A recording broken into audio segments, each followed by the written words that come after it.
Hi everyone and welcome on board your really long-haul flight.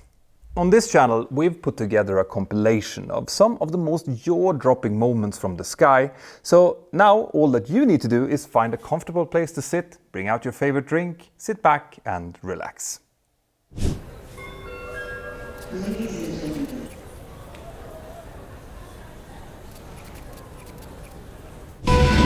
Aircraft accidents are always caused by a combination of several factors, and the thing that gets the sequence rolling is often something simple and mundane. But this is the first time I've ever come across a single letter kicking it off. Stay tuned.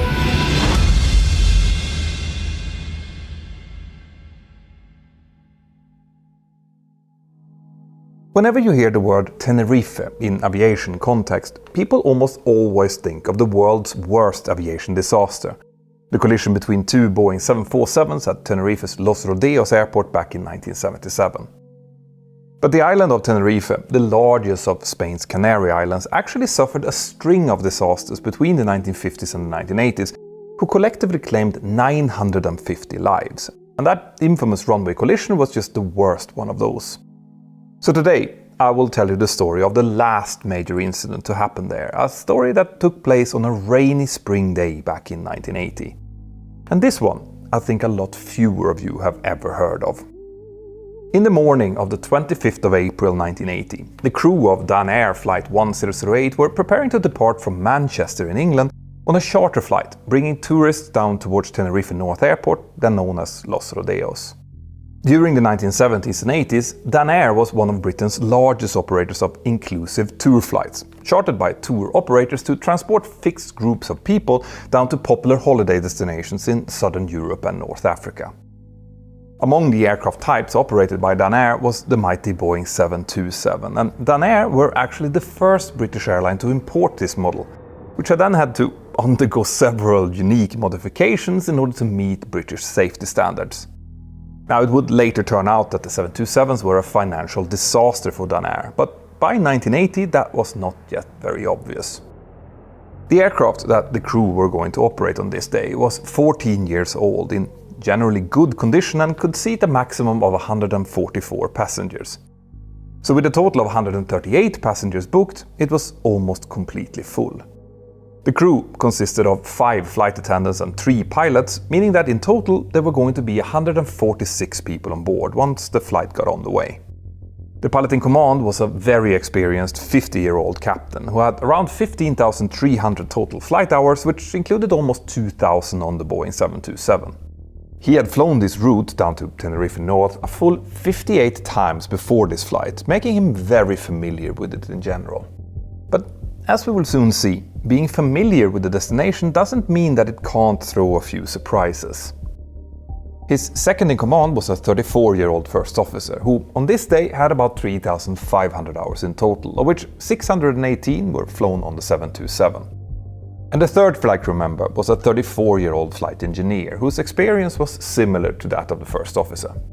Now, all of the pilots had been off for more than 24 hours before this duty, and the scheduled departure time was at a very civilized hour, so there's no reason to believe that fatigue played any role in what was soon about to happen. Now, instead, the crew were likely in a quite good mood as they completed their normal pre-flight activities, checking weather, NOTAMs and flight plans, which all looked okay. It looked like it was going to be a very pleasant flight down towards the Canary Islands. So after having boarded everyone and completed the pre-flight setup, the crew started up their engines and taxied out for takeoff from Manchester at time 9:22 a.m, with the captain as pilot flying and the first officer as pilot monitoring.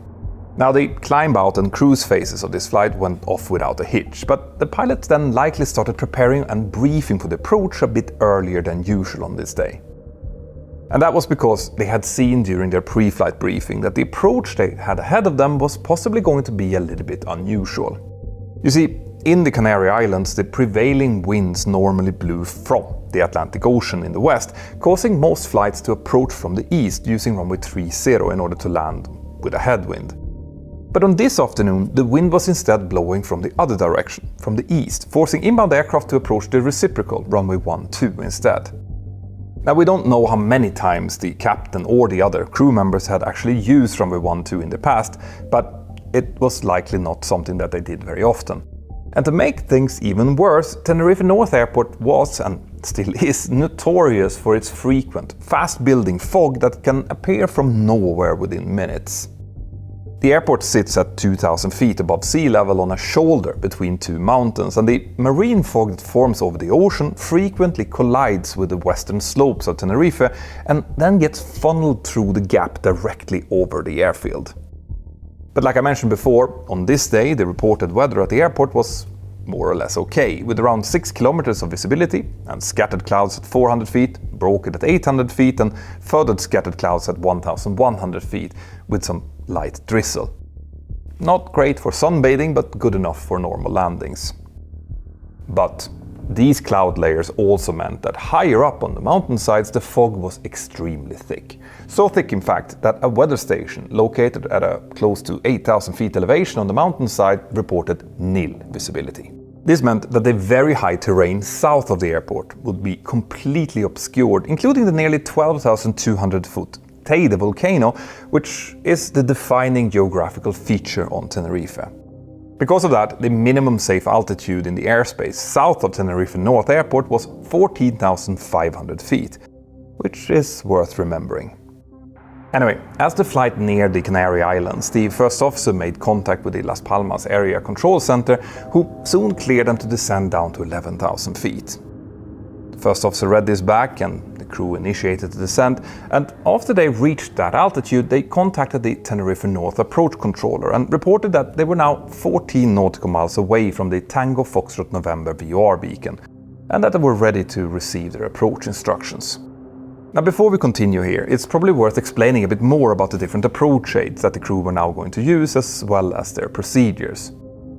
A VOR beacon, where VOR stands for Very High Frequency Omnidirectional Range, is a type of radio navigation beacon that was very widely used in the days before GPS and is actually still quite common, especially here in Europe.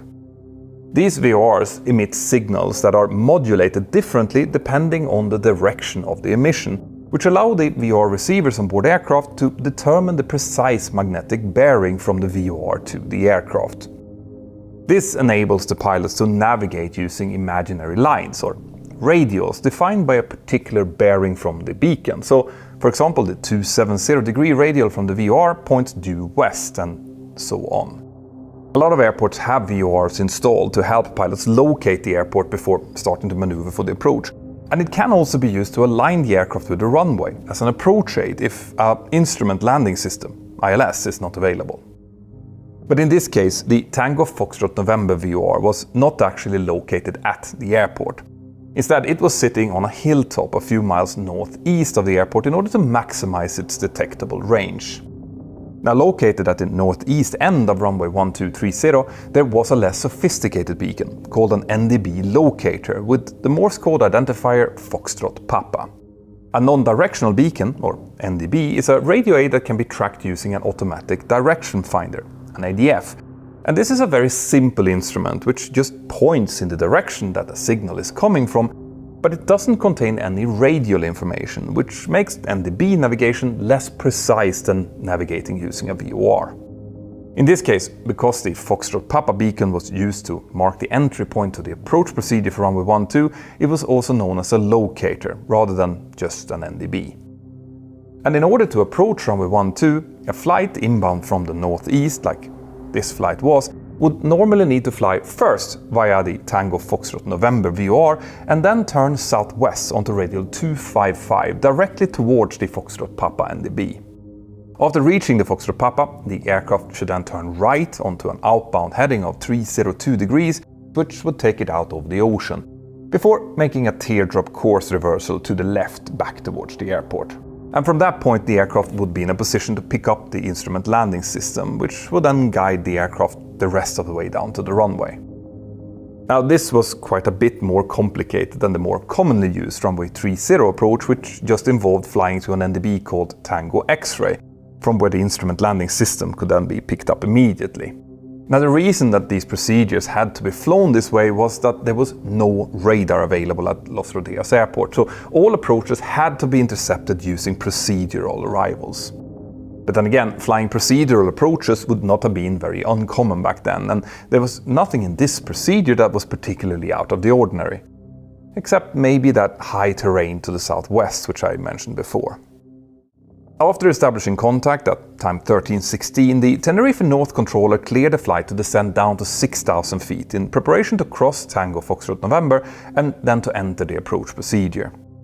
The captain dialed in the new cleared altitude, the flight engineer reduced thrust in order to descend, and the first officer then reported when the aircraft was 7 nautical miles away from the Tango Fox November beacon in order to get further instructions.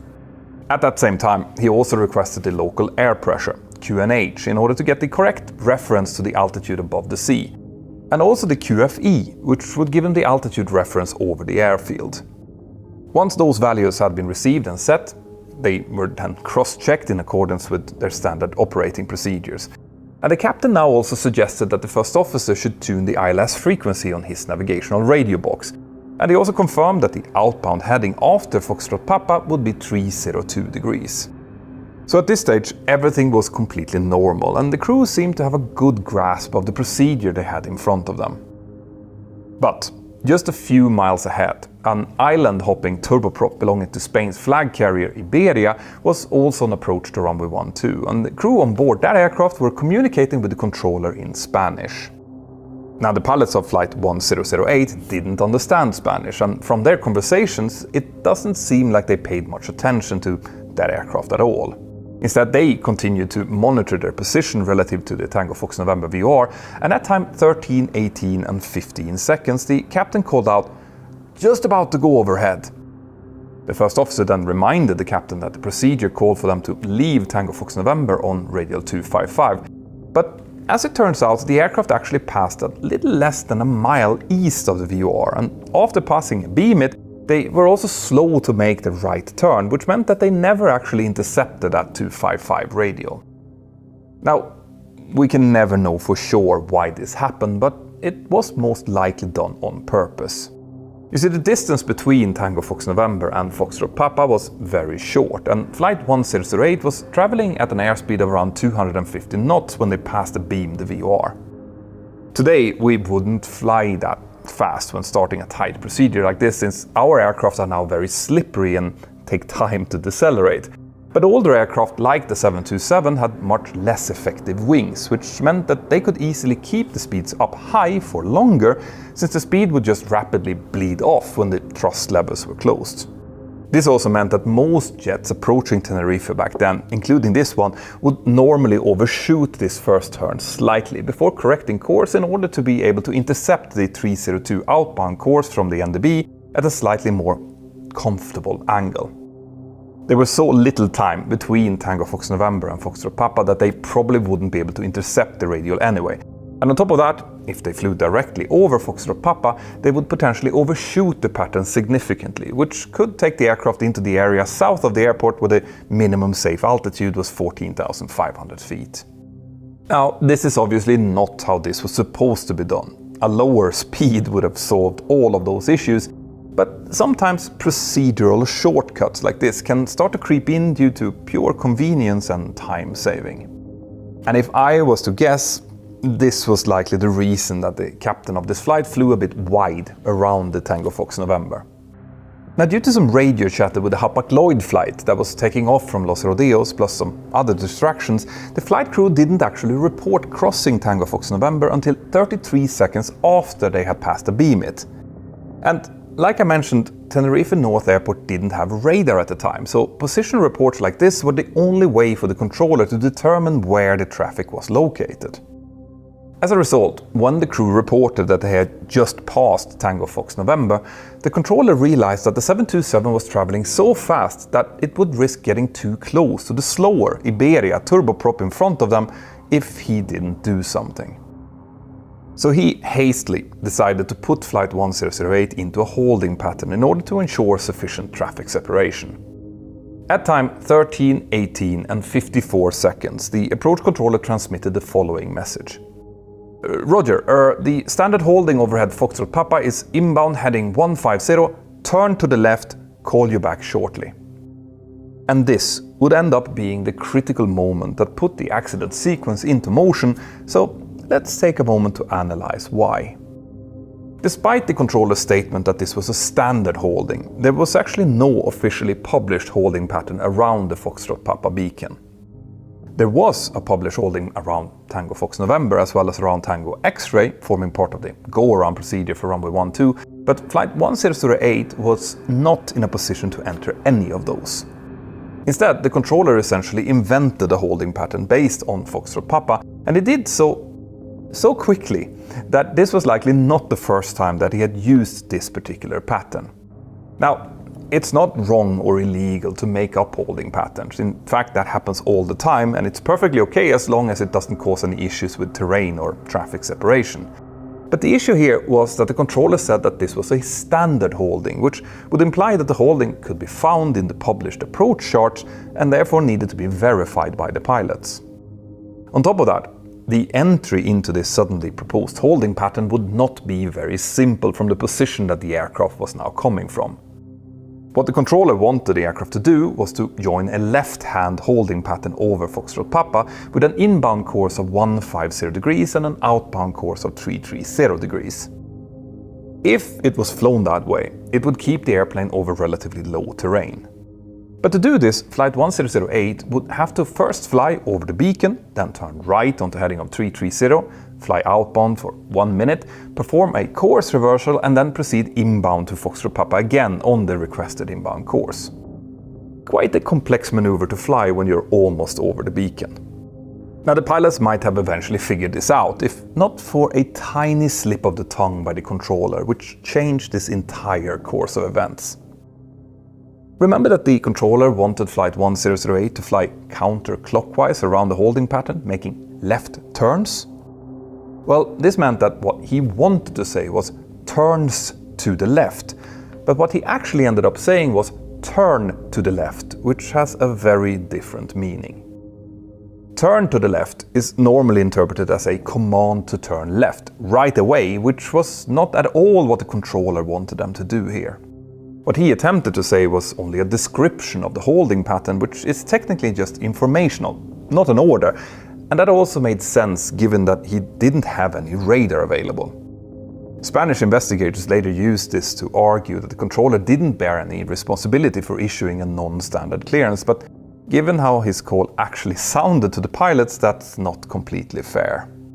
Anyway, when the flight crew received this message from the controller, they simply replied "Roger" with no further readback or request for confirmation.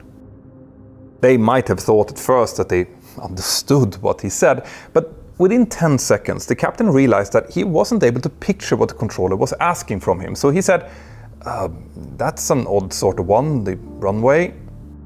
He then interrupted himself with a confirmation that they had 1,000 feet to go to their cleared altitude of 6,000 feet. And after that, the first officer said, "No, I'm not, suppose it's all right?" The captain continued with, "I'll just turn straight round to the left onto 150 when I go overhead then," to which the first officer seemed to agree. Now, this shows that the captain clearly believed that he had been told to turn left onto heading 150 after crossing Foxtrot Papa, which again was not at all what the controller had intended. A command to turn to the left was completely incompatible with an instruction to fly a holding pattern inbound on 150 degrees to Foxtrot Papa, since, like what I said earlier, that would require a right turn followed by a course reversal. So in the captain's mind, the instructions didn't make sense, but he had been able to pick out two elements in the message which seemed clear to him: 150 and turn to the left. So with Foxtrot Papa now coming up in less than 1 minute, he didn't have a lot of time to figure it out. In a stressful situation, without fully comprehending what the controller had said, he accepted that the best thing to do was just to execute the part of the clearance that he understood, and then try to figure out the rest later. In hindsight, it's easy to say that he shouldn't have acted on an incomplete understanding of those instructions, but in that moment, with the sudden time pressure and the added workload of the sudden holding clearance, it would have been a lot harder to think with that kind of clarity. And it is also worth remembering that this all happened in a 727 cockpit with no fancy navigation displays, only dials. Besides, the CVR transcript suggests that both the first officer and the flight engineer were looking at the charts when this all happened, likely searching for that standard holding in order to be able to verify it. And the first officer had said, "I suppose it's all right," which might have reinforced the captain's belief that he had understood the clearance correctly. Anyway, seconds later, having made his decision on how to fly, the captain focused his attention on the rapid approach of the Foxtrot Papa NDB. He said, "The only this is, we're just about to miss it. It's too close." At this point, the captain and first officer also agreed to tune both automatic direction finders to the frequency of the Foxtrot Papa so that they could track it more easily during the holding pattern. And finally, at time 13, 19 and 46 seconds, they passed a beam Foxtrot Papa slightly to the southeast, and the captain called it out. This prompted the first officer to report the waypoint passage to the controller, and he also confirmed that they were now taking up the hold. But in reality, they actually kept flying straight ahead for another about 20 seconds, covering around 2 nautical miles before beginning the left turn. Now, the reason for this delay isn't really known, but it might have been because the pilots were still trying to wrap their heads around the maneuver that they now had ahead of them. In fact, a few seconds before they began that left turn, the first officer said, "Bloody strange hold, isn't it?" which indicates that he was still mentally focused on the confusing instructions. In response to that, the captain said, "Yeah, it isn't parallel with the runway or anything." Now, I just want to stop here and drive home what is probably one of the most important points of this whole video. If something seems strange with the clearance and you get that pit in the stomach feeling that something just isn't right, always speak up and ask for further clarification. This goes for all walks of life and all industries, but especially if you're flying an aircraft. It's always better to ask one time too many than one time too few, and I want every one of you out there to remember that. This, by the way, is also exactly the kind of discussions that I'm having regularly on my Zoom Hangouts with my Patreon crew, and I hope to see you there as well next time. Just go to patreon.com/join/mentorpilot if you think that sounds interesting. Anyway, at this point, what the flight crew didn't yet know was that by overshooting Foxtrot Papa and then turning left onto a heading of 150 degrees, they were now on a track to overfly the northern shoulder of La Esperanza, a sub-peak along the island's central volcanic ridge that stretched north from El Teide. The terrain directly beneath their projected flight path actually didn't exceed 5,000 feet, but it did lie within the sector where the minimum safe altitude was 14,500 feet. So strictly speaking, since they weren't flying a published procedure, maneuvering at only 6,000 feet would have been prohibited in this area. The final report would later place some blame on the flight crew for flying into this area without being aware of the applicable MSA, but it seems likely that at this point they were still thinking that they were flying an official procedure, even though they couldn't find it on their charts. At the same time as Flight 1008 completed their left turn onto heading of 150 and started flying towards the southeast, the approach controller called up the Iberia Airlines flight ahead of them and asked them to verify when they had left 5,000 feet. Only seconds later, the pilot of that aircraft replied that 5,000 feet was now free and that they were in the middle of the procedure turn to intercept the ILS. As these calls in Spanish were happening, the first officer and flight engineer on board Flight 1008 continued to compare ATC's instructions with what was printed on their chart, saying things like, "It's that way, isn't it? That's a tree, isn't it? And yes, well, the hold is going to be here, isn't it?" It's likely that they were now very skeptical about the maneuver that they were flying, but we can never be 100% sure since that wasn't formally verbalized. Anyway, as these discussions were taking place, the controller now called them up and cleared them to descend down to 5,000 feet, since the Iberia flight had now left that altitude. And in response, the flight engineer again reduced the thrust and the captain initiated the descent. But as they were doing this, the captain suddenly said, "Hey, did he say it was 150 inbound?" Likely realizing that his mental picture of where the controller was sending them didn't actually make any sense. The first officer had probably suspected that from the very start because he now replied, "Inbound, yeah." And in response to that, the captain said, I don't like that." The first officer continued by saying, "They want us to keep going more around, don't they?" It's not completely clear what he meant by that, but it is possible that the first officer believed that they were supposed to keep turning left, making a 3/4 turn onto the outbound leg of the holding pattern, after which they would come back to Foxtrot Papa on the inbound heading of 150. If that was the case, it would mean that even the first officer had indeed interpreted the call from the controller as an instruction to turn left. And that would also explain why he hadn't spoken up when the turn started. When I read this part of the report, I could really feel that cold feeling in my stomach. You know, that feeling that you get when you realize that something is really wrong, but you still can't figure out what or how. Well, we don't know if the pilots had yet realized just how dangerous their current flight path was, but the captain's statement of "I don't like that" definitely showed some real concern. Again, make sure you always know what clearance you have been given, and if in doubt, ask. Anyway, before the pilots could spend much more time trying to work out what was wrong, the ground proximity warning system suddenly activated at time 13:20 and 50 seconds. The Boeing 727 was equipped with a first-generation GPWS, which was state-of-the-art at the time, but also much less capable than the enhanced ground proximity warning systems that we have on board today's aircraft. Modern EGPWSs compares the position and projected path of the airplane to a digital terrain database.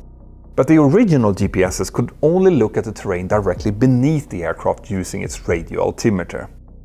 If the closure rate with the terrain was too high, it would then issue sink rate or pull-up warnings. But if the terrain ahead of the aircraft was rising steeply, the system wouldn't know that, so these warnings could still come too late. In this case, the airplane was now passing over the northern shoulder of the central volcanic ridge while in descent, and that resulted in a rate of terrain closure greater than 6,000 feet per minute, triggering the warning envelope. But the maximum height of the ridge ahead of them was actually less than their current altitude, so in their present trajectory they were not in any danger of striking the terrain. But of course the pilots, who had now lost their position, situational awareness, and were still flying inside of the clouds, had no way of knowing this. So, in response to the GPWS warning, the captain immediately announced, "Okay, overshoot," which is an old British term for go around. As the flight engineer advanced the thrust levels to the takeoff go-around thrust, the captain also halted their left turn and added, "He's taking us around to the high ground." And after stating that, he continued rolling right onto a steeper and steeper right-hand turn. But what he didn't do was to raise the nose in order to initiate the climb. And why was that then? Well, during GPWS response training, we pilots today are required to practice a terrain escape maneuver in the simulator, which includes disconnecting the automatics, setting full thrust, pitching up to 20 degrees, making sure the speed brake lever is down, making proper call-outs and so on.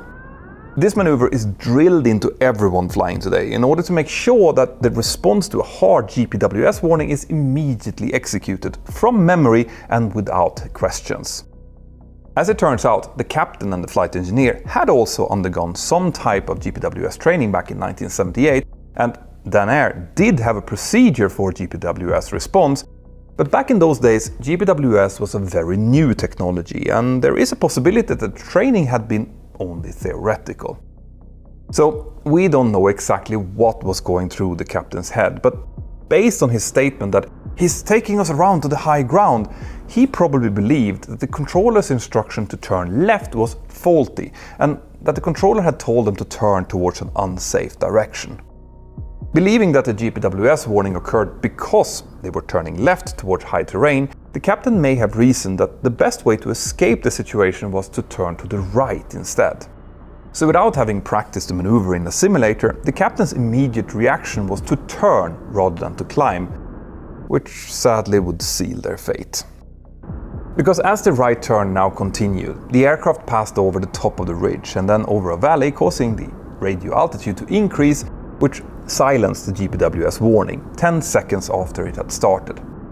The captain commented, "Watch my EPRs," referring to the engine pressure ratio or EPR, essentially ensuring that the flight engineer maintained toga thrust and didn't overboost the engines.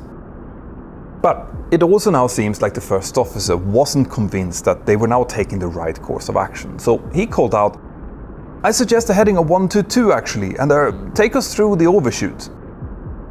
A heading of 122 degrees was the heading prescribed by the official runway 12 missed approach procedure, which would take them east over the ocean, so this was a pretty sensible suggestion.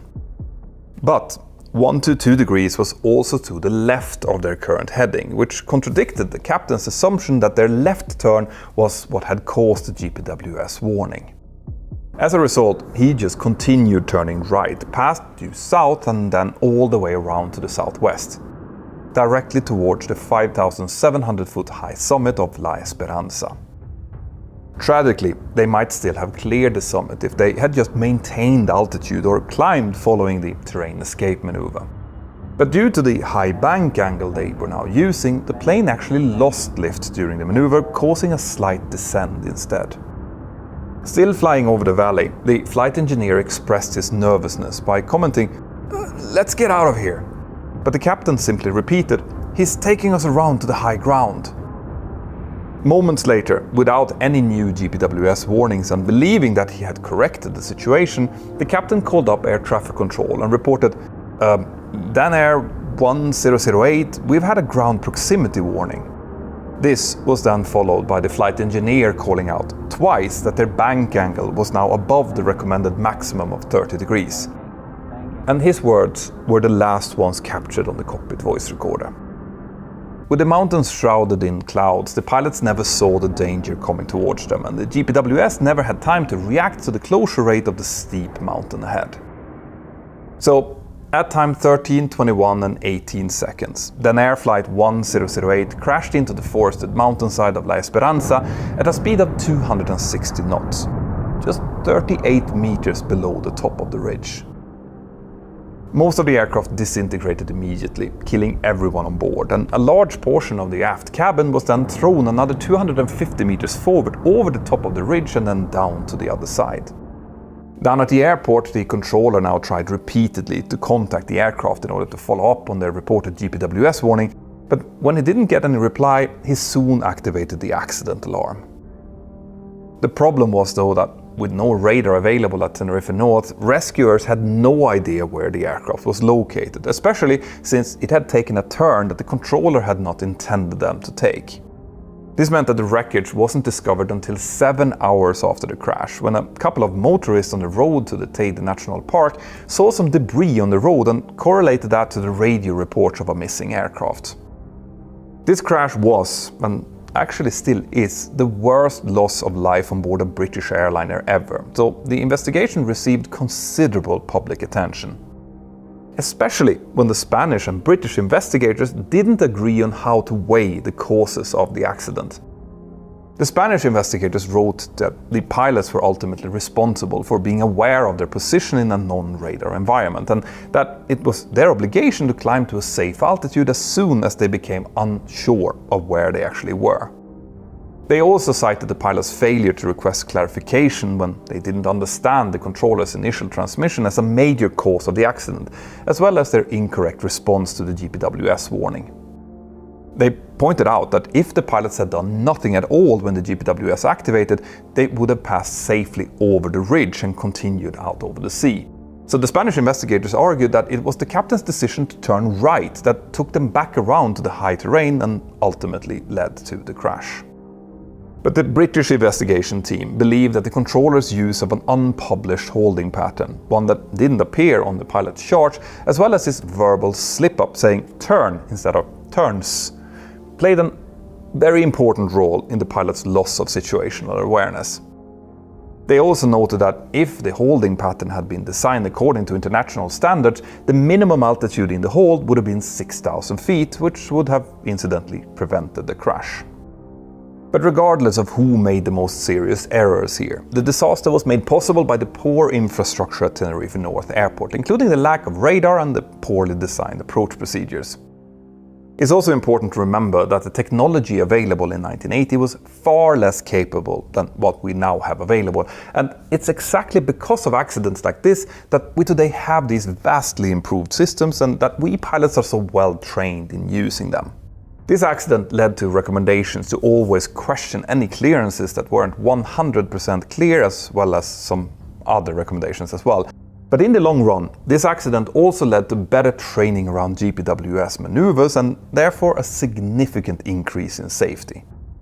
Our current fantastic safety record proves that accidents like these today are largely preventable.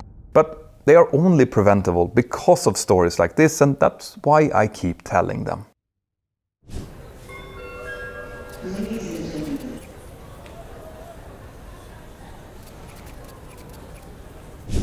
We'll be able to hold about 5 minutes. That's all we can do.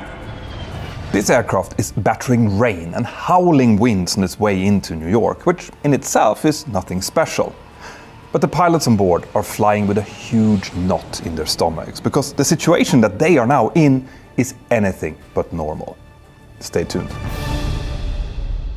The airspace around New York City is some of the busiest and most complex in the world.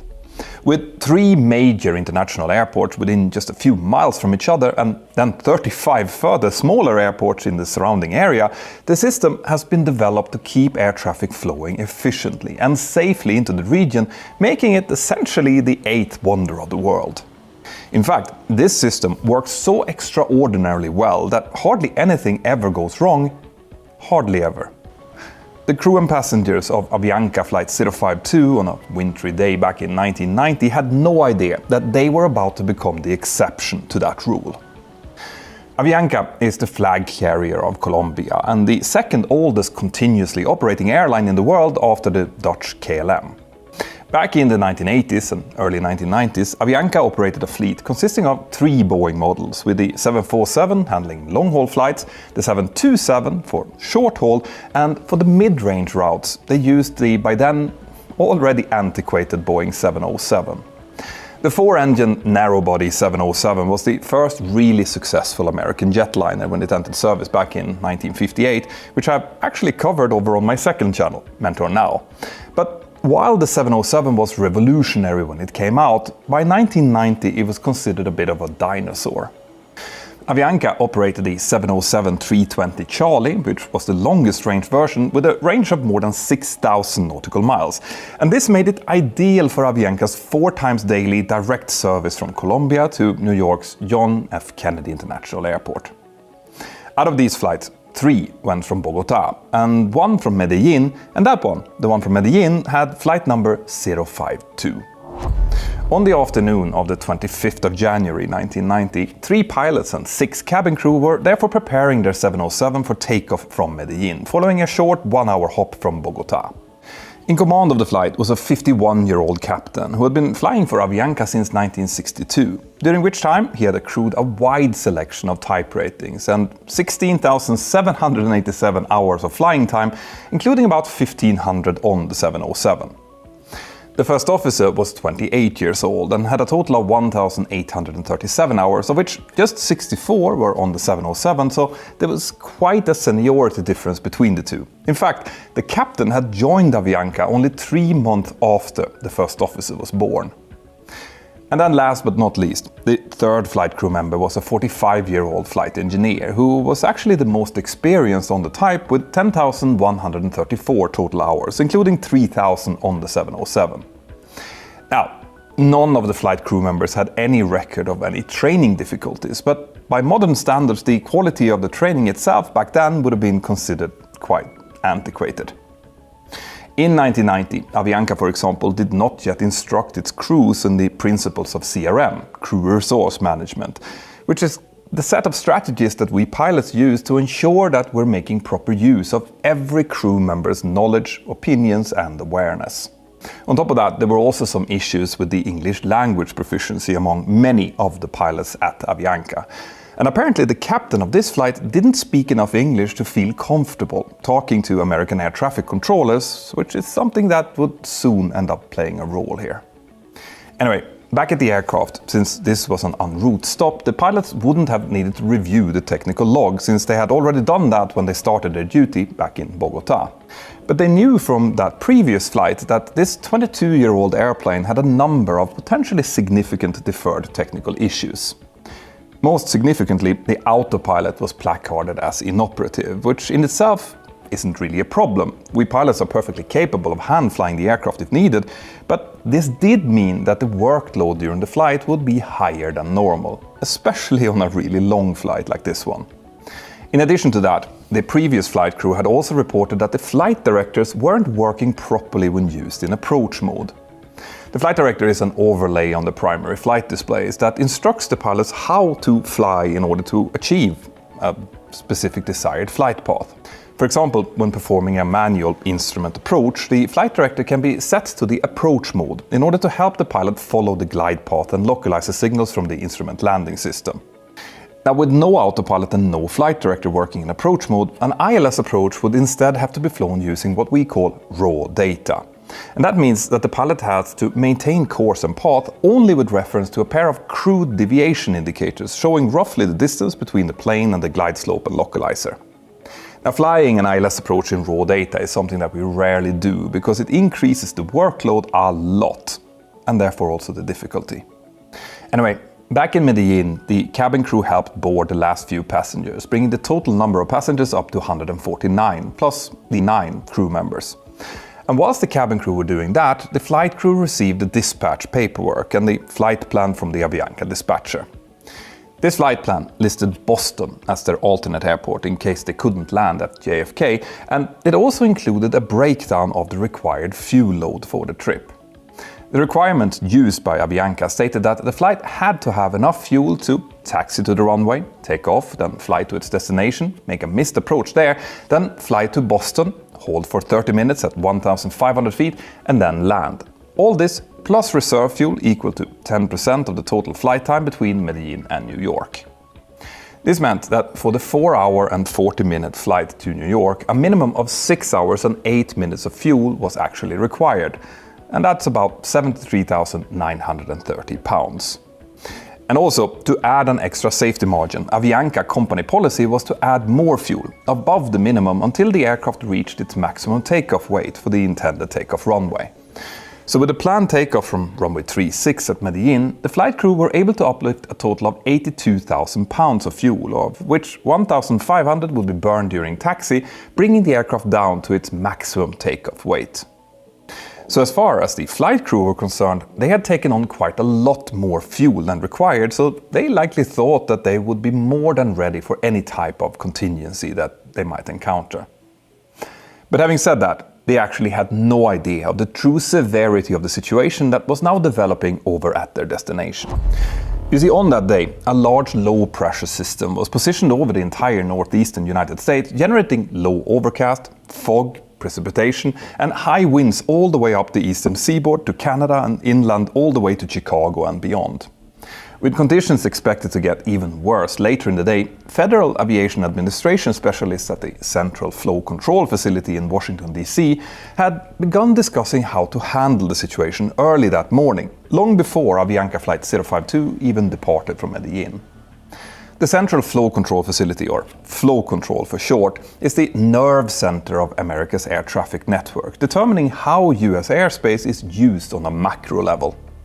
Flow Control's primary job is to ensure that demand matches capacity at major US airports in real time as conditions fluctuate. Now, during periods of bad weather, the number of airplanes that an airport can accept decreases, since low visibility might prevent some runways from being used, or high winds might force controllers to use increased spacing between all of the aircraft on approach. And this means that the number of flights en route towards that airport also has to decrease, or some of them won't be able to land, and that's where Flow Control steps in. When a major airport's capacity is reduced, Flow Control institutes what's known as a program in order to respond. And one way to do this is by ordering a ground hold for aircraft bound for the affected airport, delaying those aircraft from departing so that the capacity at their destination isn't exceeded. Now, for passengers, these delays can be very frustrating, but it's much better to hold aircraft on the ground than to cause en route delays or even diversions. On the day of this story, Flow Control was aware from an early stage that restrictive programs would probably have to be put in place for the entire New York area, because conditions later in the day were expected to fall below landing minimums at the region's major airports, including JFK. But to understand how this affected the story of Flight 052, we also need to explain how the air traffic control system in the New York area is structured. At the upper levels, the entire United States is subdivided into 22 different sectors, each governed by an Air Route Traffic Control Center, or ARTCC. The New York ARTCC controls traffic over New York City and Long Island, as well as parts of several neighboring states, and it's bordered by the Boston ARTCC to the north and the Washington ARTCC to the south. If an aircraft is headed towards an airport within the New York ARTCC, then midway through its descent it will be handed over to an intermediate control facility known as the TRACON. The TRACON's job is to take aircraft descending out of the upper level airspace and then funnel them into a spider web of designated approach corridors to each of the 38 New York area airports, which at that time included Newark, JFK and LaGuardia. Now, the TRACON also handles aircraft departing from those airports and places them within departure corridors that keeps them away from the approach corridors. Once an aircraft is established on an approach into an airport, the TRACON will then hand over the control to the third and final stage, which is the Air Traffic Control Tower. And for aircraft inbound to JFK, Kennedy Tower will take over from the TRACON only for the last few minutes of each flight, basically just long enough to clear them to land. Anyway, for flow control purposes, the tower supervisors at each major New York airport typically report their estimated capacity to the TRACON flow control specialist, who then coordinates the acceptance rates with the central flow control facility. So for example, if flow control is aware that 40 aircraft bound for JFK are scheduled to arrive during a particular hour, and the tower expects that their acceptance rate during that period will be only 35 aircraft per hour, well then flow control can match demand to capacity by telling, let's say, Chicago to delay takeoff for 5 JFK-bound flights by 1 hour. But US flow control only has the authority to issue ground holds for aircraft departing from the United States, not from aircraft arriving from overseas, which is worth remembering.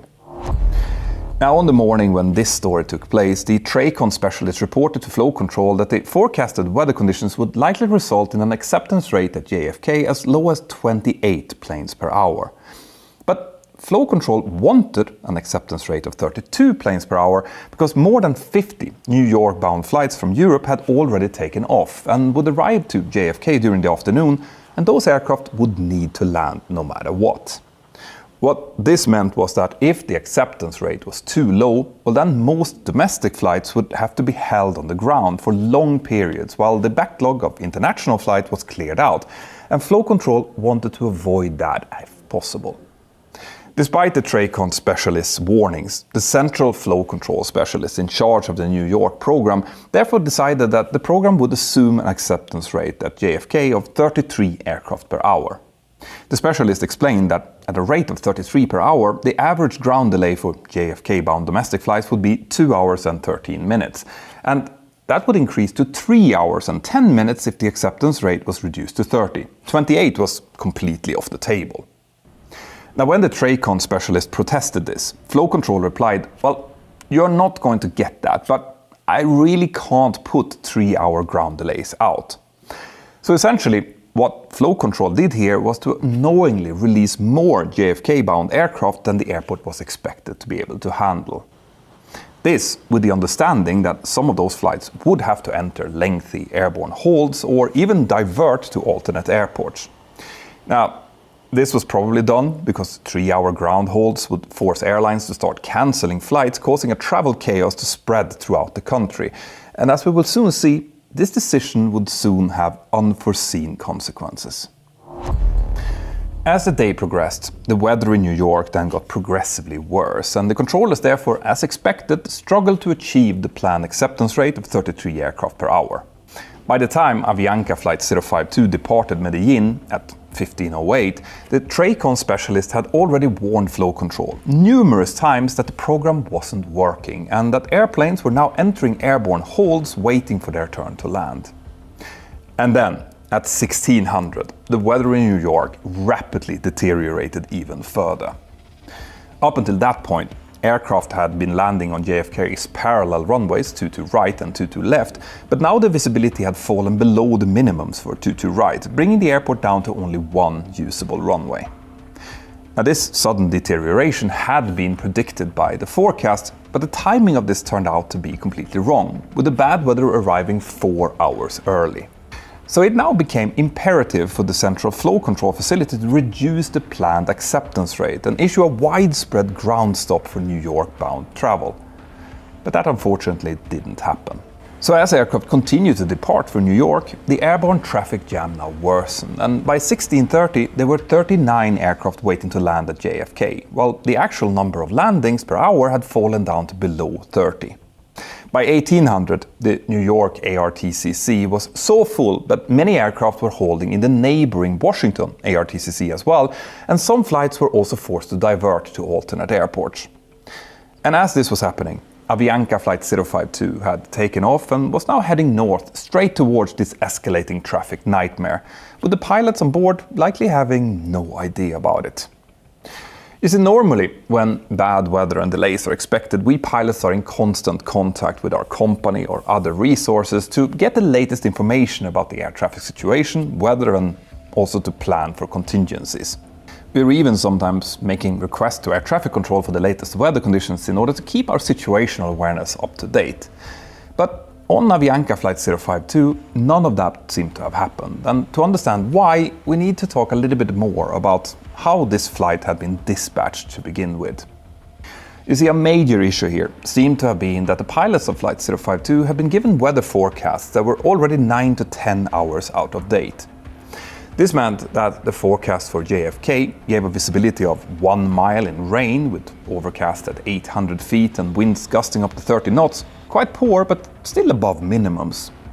The forecast for their alternate airport, Boston, was even worse, indicating 3/4 of a mile visibility in rain, overcast clouds at 500 feet and winds gusting up to 25 knots. And knowing that, you might already be wondering why Boston was selected as an alternate at all, and that's a really good question. It turns out that the contractor who drafted Avianca's flight plans used a computer system that automatically entered Boston as the alternate airport for every flight to JFK without actually checking what the weather was like. And Avianca's dispatchers then didn't cross-check if the alternate was appropriate or not. Now, Avianca's own procedures require that the alternate airport should have at least 1,000-foot cloud ceiling and 10 kilometers or 6.2 miles of visibility, which was clearly not met in this case. Now, to be perfectly honest here, the pilots should have caught this when they checked the dispatch paperwork, because making sure that we have a suitable alternate airport is a really important part of our pre-flight duties. But overall, it seems like everyone in this scenario was just going through the motions, so this important question was never even raised. If the pilots would have noticed the poor weather, they could have easily changed the alternate to Buffalo or Syracuse instead, which did meet the weather requirements, but that never happened. Now, on top of this, the pilots could and should have requested updated weather information whilst en route, but for some almost inexplicable reason they didn't do that either. Investigators later reviewed communications with Avianca Dispatch and every air traffic control facility along the flight's route, but there was no record anywhere of any request for the latest weather in JFK made by the flight. Now, we don't know why the crew never performed this crucial part of their duties, but there might have been an element of complacency involved, and that could also explain why the flight crew never asked about the traffic situation in New York either. You see, Avianca had a contract with a dispatch center in Miami that the crew could have called to request this information, but they never did that either. And according to dispatchers who worked there, they rarely heard from any Avianca crew at all. This could suggest that the culture at Avianca was not really encouraging pilots to be very assertive and to take control of their own circumstances, and that is something that we're going to see again as this story continues. Anyway, for several hours, Flight 052 therefore continued uneventfully northward. Eventually, they passed through the Miami, Jacksonville, and finally Washington ARTCC, which is where they suddenly run into the back of the massive queue inbound to JFK. At time 1904, the Washington ARTCC placed Flight 052 into a holding pattern over Norfolk, Virginia, a full 250 nautical miles south of the destination. And that was because not only were all the holding points in the New York ARTCC area already full, but so were the northern holdings in the Washington sector as well. After holding over Norfolk for 19 minutes, Flight 052 was eventually cleared to continue to the Bolton intersection near Atlantic City, New Jersey, where Washington ARTCC put them into a second holding pattern at time 1943 in order to await space to open up in the New York sector. During this period, the pilots were cleared several times to descend, which likely kept up the impression that they were at least making some progress. But at time 20:09, after holding at Atlantic City for 26 minutes, the first officer finally asked Washington for information about any delays into Boston. And this was the first indication that the flight crew was maybe starting to be a little bit concerned about their situation. The cockpit voice recorder unfortunately only captured the last 40 minutes of the flight, so we don't know what the crew were discussing at this point or whether they were actually discussing to divert. But in any case, in response, the Washington controller stated that Boston was open and accepting flights and that they now could expect an additional 30 minutes of holding in New York airspace for JFK. At this point, Flight 052 had already been holding for 45 minutes, which is quite a long time, so 30 more minutes on top of that should have definitely started to raise some alarm bells about their fuel state. Now, of course, things weren't quite the same back in 1990, but the way that we do things today is that we, as a crew, will agree on a minimum diversion fuel level. And if we predict that we will start to get close to that diversion fuel level before we start our approach, then we might decide to divert right away, even before attempting an approach to our destination, especially if the weather is bad. We can also decide to commit to the destination and use our diversion fuel for holding, but only if the weather and situation is so good that a landing is highly likely. Now, calculating the expected fuel levels at any different point, including the diversion fuel required, would nowadays be done using the flight management computer. But on Avianca's 707s, it would instead been the job of the flight engineer to do that. But there is absolutely no evidence that this was being done in this flight at all. Now, if a diversion fuel level isn't established, well, then you run the risk of letting yourself wait too long at your destination, and if the weather then turns out to be terrible, you might find yourself painted into a corner with no way out. At time 2012, Washington ARTCC cleared Flight 052 to continue north into the New York ARTCC, where they were subsequently cleared to the Cameron intersection, 39 miles south of JFK. Cameron was the point where JFK-bound aircraft were normally handed over from the ARTCC to the TRACON. But on that day, because there were more aircraft in the airspace than the airport could handle, aircraft were instead stacked up in holding patterns over Cameron at multiple flight levels. Now, because the TRACON's job is to sequence aircraft for approach, they don't hold aircraft in their airspace. Instead, they only accept a new aircraft when space has opened up in the landing queue. And the TRACON also has to keep a certain distance between aircraft in the approach corridor so that flights don't start catching up with each other when the plane in front starts to slow down for the approach. On this day, there was also a strong wind from the south, which meant that aircraft inbound from the south would have a strong tailwind at first until they turned around to approach runway 22 left, at which point that tailwind would become a headwind, resulting in a huge reduction in ground speed. So because of this, bigger separation was also required in the initial approach corridor, extending the delays even further. This meant that when Avianca Flight 052 finally arrived over Cameron, they were now the last ones in line to be fed into the TRACON. And when you have, let's say, 8 airplanes ahead of you and it takes each of them 5 minutes to cover the separation distance before the next plane can leave the hold, well, then you're looking at a minimum of 40 minutes delay.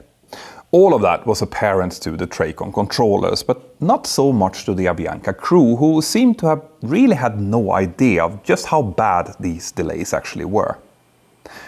At time 2018, when Flight 052 arrived over Cameron flying at 14,000 feet, the New York ARTCC told the crew to expect further clearance at time 2030, meaning in about 12 minutes. Now, most likely the flight crew believed that this was the time at which they would finally be cleared for the approach, But that was not what an expect further clearance time actually meant. In fact, the controller had no idea when Flight 052 would be cleared for approach, but they did expect to clear them to descend further at 2030. It's likely that the Avianca crew did not understand this, and later Colombian investigators pointed out that if an expect further clearance or EFC time doesn't refer to the time when the plane will be cleared for approach, then what was the point of that EFC at all? And I kind of agree with that.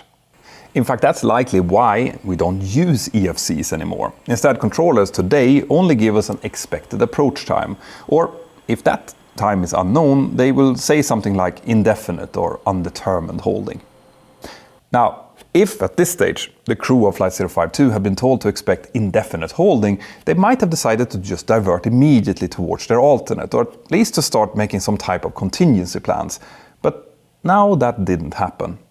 And if the pilots would have requested the latest information about the conditions at JFK, they would have learned that the weather was now way worse than expected. In fact, it had a visibility hovering right around their landing minimums, and it was combined with strong winds and rain. In fact, at time 2035, JFK informed flow control that 20% of all flights that attempted to approach runway 22 left had been forced to go around due to low visibility. So this was definitely not the time to commit to that specific airport. But here it seems like the pilots fell into the trap of believing that an approach to JFK was right around the corner, and that once they were cleared for the approach, all of their problems would be solved. As their first EFC time of 2030 approached, the controller provided a new EFC time of 2039, while also clearing the flight to descend down to 11,000 feet. Now, the crew accepted this without a protest, probably figuring that they could still wait 9 minutes more, and besides, they were being given further clearances, so clearly they were making progress, right? Well, time 2039 came and went, with no further clearances issued. It was around this time that the flight crew probably started to become really concerned about their fuel state, when in reality they should have been thinking about this for at least an hour at this point. They had now been holding at 3 different locations for a total of 1 hour and 9 minutes, and that meant that they had used up all of the fuel for the en route portion, plus most of the contingency fuel and diversion fuel that they had on board. In fact, just to land at JFK would now require them to dip into their final reserve fuel, which is never supposed to be used except for in a real emergency. Today, if our calculations show that we're going to have to use any of that reserve fuel, we must immediately declare an emergency to air traffic control using the phrase "Mayday, Mayday, Mayday, fuel." By doing that, we unambiguously tell air traffic control that we need to move every single other aircraft out of our way so that we can land immediately. And there were actually 3 words that could have gotten this response from ATC at the time, and those were emergency, mayday, and also pan. At this point, the Avianca crew were within rights to use any of those terms, and if they had, well, then the outcome of the story might have been very different. But instead, the crew now kept waiting past their expected further clearance time until time 2044, when the New York ARTCC transmitted a new EFC time of 21:05. At this point, the pilots must have realized that if they didn't get any further clearances before time 21:05, they might actually run out of fuel even before reaching the airport. So, in response to this new EFC, the first officer now transmitted, well, I think we need priority. Now, I want to pause here for a second and discuss the use of this word, priority. You see, priority does confer a sense of urgency, but in general, controllers would assume that if the situation was an actual emergency, well, then the pilots would instead use one of those 3 words that I mentioned before. This meant that if you requested priority, you might receive some favorable treatment, but the controller probably wouldn't drop everything to get you to the runway as fast as physically possible. But Boeing documents related to fuel management on the 707 actually advised the pilots to request priority from air traffic control whenever they were operating with low fuel. And Other Avianca pilots testified that their colleagues who had undergone training directly with Boeing, which included the first officer of this flight, came away with the impression that the word priority in a low fuel situation would result in the same air traffic control behavior as the word emergency. Now, this is super important to understand because it actually explains a lot of what happened next here. In response to the first officer's request for priority, the New York ARTCC controller now asked, "How long can you hold and what is your alternate?" The first officer responded, "Yes sir, we're able to hold about 5 minutes. That's all we can do." Now what he meant here was likely that if they didn't start their approach in the next 5 minutes, they would not have enough fuel to reach the runway, but that's not exactly what he said. In response to that, the controller asked, "What's your alternate?" To which the first officer replied, "We said Boston, but it's full of traffic, I think." The controller asked him to repeat that last message, and the first officer then said, "It was Boston, but we can't do it now. We run out of fuel now." As this was happening in the ARTCC facility, a handoff controller, whose job it was to arrange handoffs between the ARTCC and the TRACON, had heard the first officer's request for priority and immediately called to ask the TRACON if they could take Flight 052 in. Now, while his colleague continued speaking with the first officer, the handoff controller said to the TRACON, "Avianca 052 just coming off Cameron can only do 5 more minutes in the hold. Think you'll be able to take him in or should I set him up for his alternate?" And in a tragic coincidence, he didn't hear the first officer say that he could no longer reach Boston, since he had already shifted his attention over to calling the TRACON at that point. As a result, the handoff controller assumed that when the first officer said that they could only do 5 more minutes in the hold, he had meant that after 5 minutes they would have to divert to their alternate, when he had actually meant that if they held for more than 5 minutes, they might not even reach JFK. And then, in a second critical miscommunication, the handoff controller didn't advise the TRACON that Flight 052 had requested priority.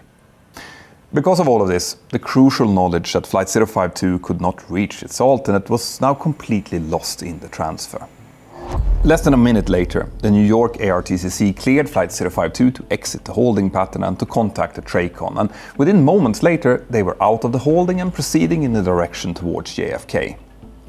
This likely convinced the pilots that they were now being given priority, when in reality they actually weren't. In fact, the TRACON controller had simply decided to take Avianca next, and he didn't think any further special action was actually needed beyond that. And that misunderstanding was also tested just a few minutes later, shortly after the start of the cockpit voice recording. You see, because Flight 052 had been taken out of the holding early, they didn't have the appropriate separation from the aircraft ahead. So at time 2054, the TRACON instructed them to turn right heading 220, I'm gonna have to spin you, sir. And that was, for all practical purposes, another holding pattern. Now, if Flight 052 had declared an emergency, the controller would have obviously ordered other planes out of the way instead of giving them an orbit at this point. So this should have been a clear evidence to the pilots that they were not receiving the type of assistance that they needed. But instead of protesting, they just accepted it without any further questions or calls. Now, it has to be noted here that the captain either couldn't understand the controller's transmissions due to a language barrier, or he wasn't wearing his headset, or something else, because the first officer had to repeat every single instruction back to him. So in this case, the first officer simply gave him the heading that they had been cleared for without explaining what the controller was actually doing or why. And with the autopilot inoperative, the captain would have been hand flying, which probably required the majority of his attention. You see, the autopilot is a workload reducing device, and when you don't have it, the extra workload of flying the plane displaces the ability to direct attention towards other topics, like analyzing the air traffic control and fuel situation or listening to transmissions in a foreign language. So in this case, the captain simply flew the plane through this orbit as though there was nothing else that he could do about it. Now, that maneuver cost Flight 052 about 6 minutes, which, if you recall, was longer than the pilots said that they could hold for. Now, if the ARTCC had told them to wait for 6 minutes, they might have said no, but now they likely believed that they were being given priority handling, because they must have somehow rationalized that this was the fastest way to get to the runway, even though it obviously wasn't. Anyway, during the orbit, the controller also gave them some more bad news. The There was wind shear reported on approach, with a 10-knot change in wind speed at 1500 feet and then again at 500 feet. In the cockpit, the captain now asked, "What is he saying? Wind shear?" To which the first officer replied by repeating the controller's transmission in Spanish. After the controller had told them about the wind shear, the pilots tuned into the automatic terminal information system to copy the latest weather. And that indicated that there was now an indefinite cloud ceiling at 200 feet, visibility of 1/4 of a mile, light drizzle and fog, and winds out of the southwest at 17 knots. So basically, dreadful conditions in which a successful landing was definitely not guaranteed. The pilots were well aware of their dire fuel situation at this point, because the cockpit voice recorder now captured the flight engineer reading out the abnormal procedures for a flight with less than 1,000 pounds of fuel in each of the 4 main tanks. You see, when the tanks are nearly empty, changing pitch too sharply can cause the fuel to slosh away from the fuel pump inlets, resulting in engine flameout, so the crew had to be careful here. By now, a mounting sense of dread was probably building up in the pilots' stomachs, and things were about to get much worse. For several minutes, Flight 052 now received normal handling, with progressive clearances to lower and lower altitudes, as well as vectors towards the final approach, just like any other plane in the landing sequence. During this time, the pilots still insisted to themselves that they were indeed being given special accommodation, as the first officer said, "They accommodate us." And the flight engineer stated, "They already know that we're in a bad condition." The first officer also attempted to reassure the captain by adding, "They are giving us priority." But in reality, they weren't. At time 21:11, the TRACON final controller cleared Flight 052 to intercept the ILS approach for runway 22 left and then instructed them to contact the tower. Now, they soon successfully intercepted the localizer to align with the runway and then started preparing to also intercept the glide slope. This would be the hardest part, because with no autopilot and no approach mode on the flight director, the captain would have to, like I mentioned earlier, fly the approach using only raw data instrumentation.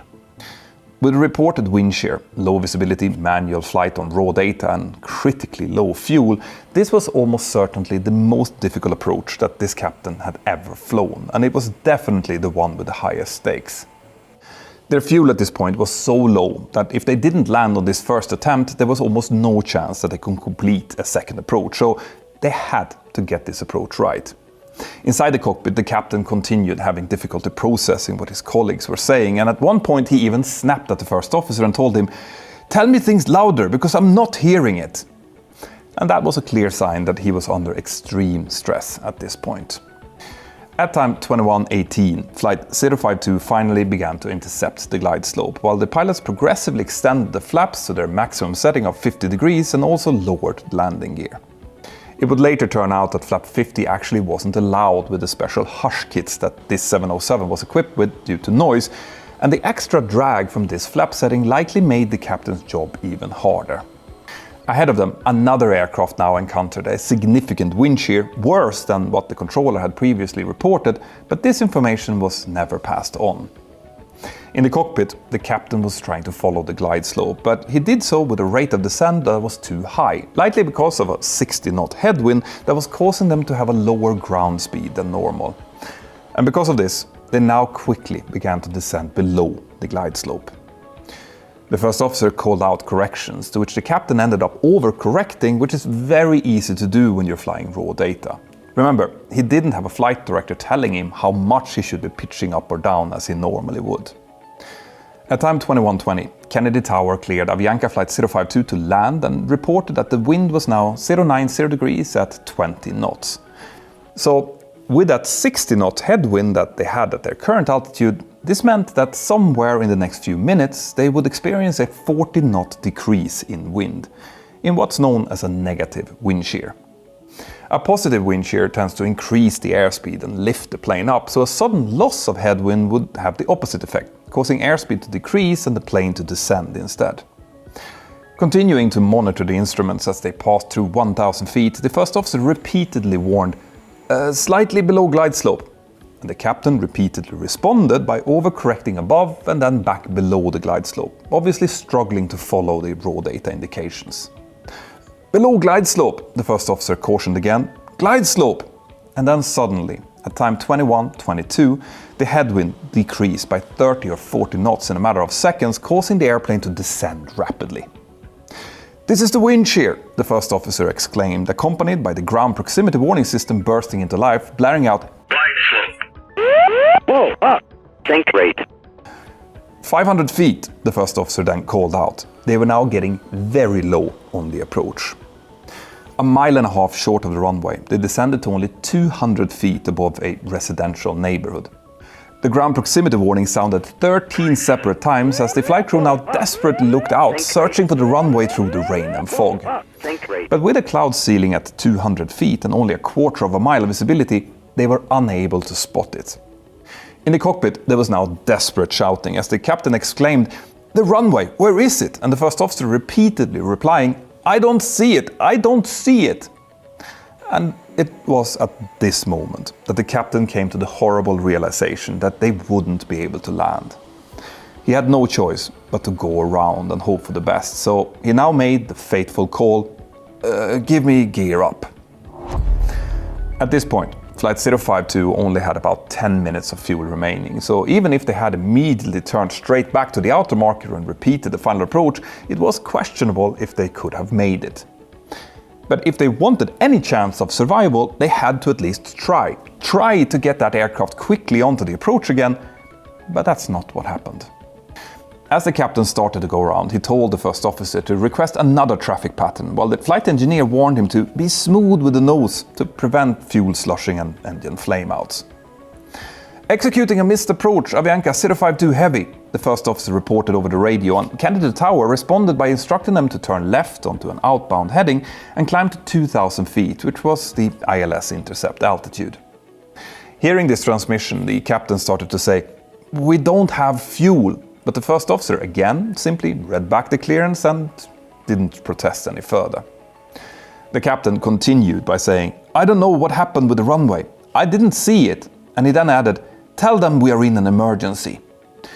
Over the radio, the first officer now told Candidate Tower, "We're running out of fuel," but he still didn't use the word emergency, and the tower controller also didn't ask for how much fuel they actually had left.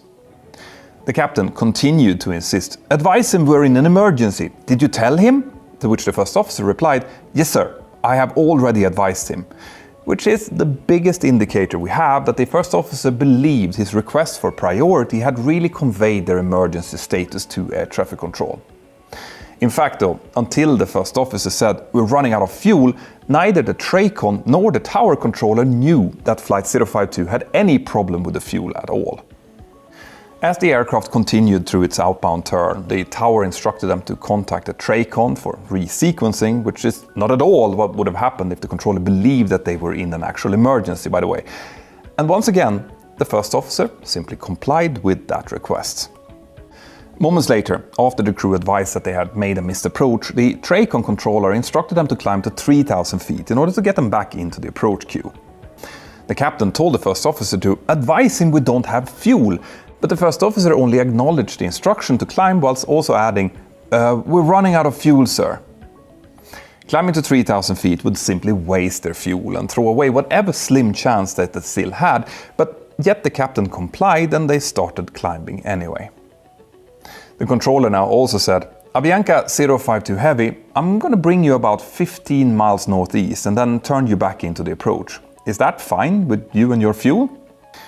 And before replying, the flight engineer commented that the controller sounded angry, and the first officer therefore meekly replied, "I guess so, thank you very much." And then, for a while after this, there was only silence in the cockpit. Now, in aviation, we have this concept of 5 hazardous attitudes: anti-authority, impulsivity, invulnerability, macho, and resignation. And that last one, that's the one that I want to talk about here. Resignation is that feeling that there's nothing you can do anyway, so why even bother trying? Which is a real problem, because as a pilot, when you're in a nightmare scenario like this one, continuing to try as hard as you can is really the only thing that you can do. Now, I think that these pilots showed signs of resignation even well before the go-around, already when they started accepting instructions that made their fuel situation progressively worse, and actually even in the planning stage. Pilots need to make sure that they stay in control of events, instead of letting events control them, which is what this crew definitely did here. Just going with the flow and allowing things to happen to them. Sure, the captain was likely task saturated and they didn't have any CRM training, but that still doesn't explain why they stayed so relatively passive throughout this. At time 21:32, with the fuel gauges now reading near zero, Flight 052 began its base turn to intercept the localizer for a second approach. Seconds later, the fuel tanks began to run dry and the engines started shutting down one after another. Amid the sound of engine power rolling back, the flight engineer called out, flame out on engine 4, and then just seconds later he also added, flame out on engine 3, essential on number 2 and number 1. Knowing that the remaining engines would fail at any second, the captain now desperately called out, show me the runway. But they were still 15 miles away from the airport at this point, out over the north shore of Long Island. Over the radio, the first officer now pleaded, we just lost 2 engines and we need priority, please. But, of course, it was now way too late. The controller gave them a final heading to intercept the localizer, and when the crew acknowledged, that was the last thing anyone heard from Avianca Flight 052. On board, the cockpit voice recorder captured the pilots setting up their instruments for the approach, but then the recording abruptly ended as engine 1 and 2 also ran out of fuel and flamed out, removing the last bit of electrical supply from the aircraft. With no engines or electrical power, the lights also went out as the sound of the engines died away and an eerie quiet fell over the doomed 707. Gliding down through the howling wind and rain, there was nothing that the pilots could do except for hoping that they would come down somewhere flat and open. But unfortunately, they didn't. At time 21:34, Avianca Flight 052 slammed nose first into a wooded hillside in the village of Cove Neck on Long Island, causing the fuselage to break into 3 pieces as the entire plane came to a sharp stop. The nose section was catapulted over a hilltop and through a backyard, while the main fuselage came to rest on a nearly 45-degree slope, with its tail lying across a residential road. Inside the cabin, the extreme force of the impact caused the seats to buckle and rip out of the floor, sending passengers crashing into their surroundings with devastating results. Among the 158 passengers and crew, the crash ended up killing 73 people, including all 3 pilots and 5 of the 6 cabin crew. And out of the 85 survivors, all except for 2 infants were seriously hurt with multiple broken bones, severe head injuries and many other forms of trauma. But because there was no fuel, there also was no fire. In its final report, the National Transportation Safety Board determined that the cause of the accident was the failure of the flight crew to exercise adequate fuel management and their failure to convey the emergency situation to air traffic control. Contributing factors included the crew's failure to request updated information on the situation in the New York area, improper traffic flow management by the Central Flow Control Facility, and the high difficulty of the manual raw data approach in bad weather under stress. That prevented the crew from landing the plane on that first attempt. In the years that followed, the crash of Avianca Flight 052 became an important cause for safety improvements around the world, affecting several different areas of aviation. In addition to reforming the way that expect further clearances times are issued, air traffic controllers are now much more strongly encouraged to ask a flight crew for more information if they suspect that there might be an issue with the fuel.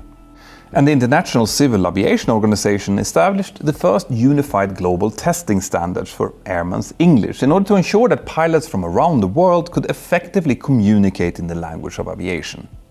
This crash, and also other crashes during that same time period, including the Kegworth air disaster, also led the FAA to implement new standards for airline seat design to ensure that the seats could withstand an impact of up to 16 Gs and stay in position even in the event of severe damage to the floor. And this accident also endures as a case study for us pilots on how the crew can let themselves fall into a situation from which there is no escape simply by making a series of passive, favorable assumptions about the situation. This tragedy is actually a great example of why we should always plan for contingencies and constantly assess and then reassess our options as we're faced with changing circumstances. And that actually is good advice for any situation in life, including for you guys as well.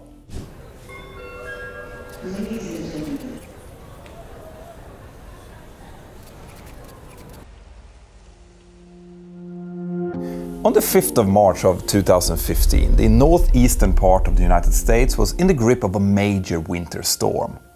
It had brought with it significant amounts of snowfall over the New York area and was forecasted to continue to do so for a big part of the day.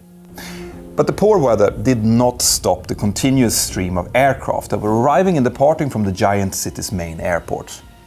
And to keep that operation running, the runway clearing teams at JFK and LaGuardia had been put on high alert already the day before and were now working hard with their plows and sweeping machines to keep the runways as safe as possible.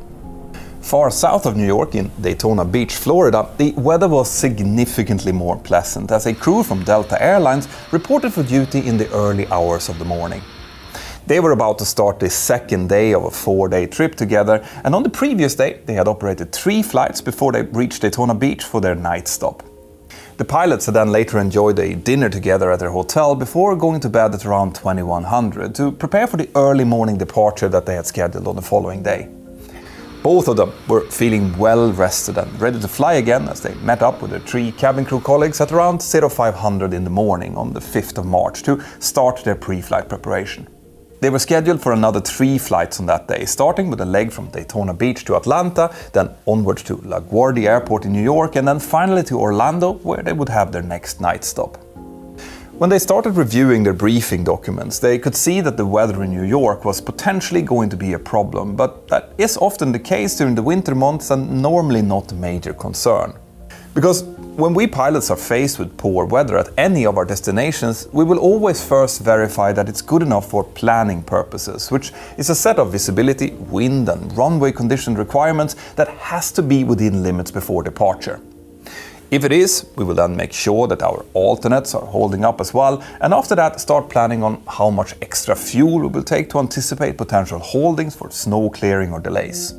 If the weather is not good enough, well, then we can still actually take off towards our destination, but we will need to have at least 2 alternates with good enough weather instead. We need that, so if we reach our destination and the weather is still not good enough to land, we can just divert to one of those alternates. Because we always operate this way, we will never really take any chances. We will always be able to land somewhere with enough fuel, so when these 2 pilots were looking at the weather in New York for later on, it wouldn't have bothered them too much. The good news was that the weather in Atlanta and Orlando was looking fine, and there were no other NOTAMs or technical issues that was holding them back. So they decided on the fuel for the first leg, called that into the fueler, and then proceeded to brief the cabin crew who was waiting to get out to the aircraft. During the briefing, the captain told the crew that the weather in New York was very snowy and warned them that this could lead to possible holdings or diversions, but that nothing else was out of the ordinary. On the way out to the aircraft, the pilots decided that the captain was going to be pilot flying for the first leg, so he started setting up the cockpit whilst the first officer completed the walk around. Now, these 2 pilots were both very experienced, with the captain having flown 15,200 hours in total, of which 11,000 of those had been flown on the aircraft they were now going to operate, the McDonnell Douglas MD-88. He was 56 years old, and at the time of the flight he had over 9,700 hours of command experience. Before joining the airline, he had been flying the F-16 in the US Air Force, where he had also served as a T-38 instructor. The first officer was 46 years old and had about 11,000 hours of total flight time, with 3,000 of those flown on the MD-88. He had previously flown on the Boeing 737, the Boeing 727 as a flight engineer, and also as a pilot on the E-2C Hawkeye for the US Navy. The 2 pilots were getting along really well, and the pre-flight went off without a hitch, so at time 0557, a few minutes before schedule even, the aircraft started pushing back for its first flight up towards Atlanta.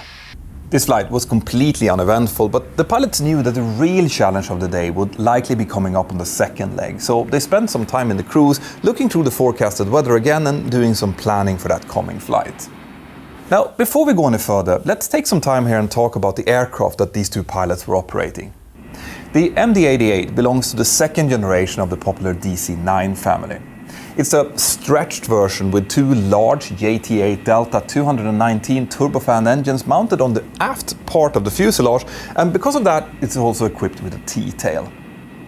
The fact that the engines were placed in the back of the aircraft and much closer to each other than, for example, on a Boeing 737, meant that the effect of asymmetric thrust after a potential engine failure was much less severe, due to a smaller moment arm.